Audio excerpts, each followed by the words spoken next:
ആരോഗ്യ വകുപ്പിനെ സംബന്ധിച്ചിടത്തോളം ഇപ്പോൾ സാധ്യമായിട്ടുള്ള എല്ലാ കാര്യങ്ങളും state mission director Jeevan Babu IASന്റെ നേതൃത്വത്തിലുള്ള സ്റ്റേറ്റ് സംഘമായിരിക്കും അവിടുത്തെ പ്രവർത്തനങ്ങൾ ഏകോപിപ്പിക്കുക.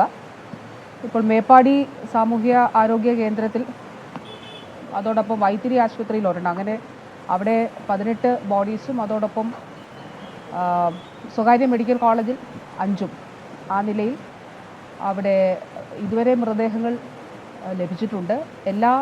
ഓരോരുത്തരെയും ജീവനോടെ രക്ഷിക്കുന്നതിന് വേണ്ടിയിട്ടുള്ള ശ്രമമാണ് വാസ്തവത്തിൽ നടക്കുന്നത്. ഫയർഫോഴ്സിൻ്റെ ബഹുമാനപ്പെട്ട CM അറിയിച്ചതുപോലെ തന്നെ ഫയർഫോഴ്സിൻ്റെയും അതോടൊപ്പം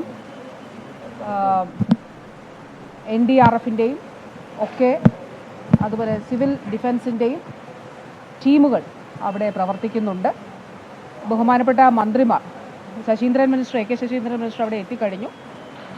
റവന്യൂ മിനിസ്റ്ററും PWD മിനിസ്റ്ററും അതുപോലെ ജില്ലയുടെ ചുമതലയുള്ള കേളു മിനിസ്റ്ററും ഉൾപ്പെടെ അല്പസമയത്തിനകം അവിടെ എത്തിച്ചേരുന്നതുമാണ്.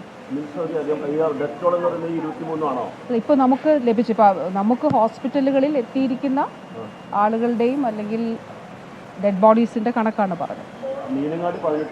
മേപ്പാടിയിൽ 18, അതുപോലെ സ്വകാര്യ ആശുപത്രിയിൽ 5 എന്നുള്ള നിലയിലാണ്.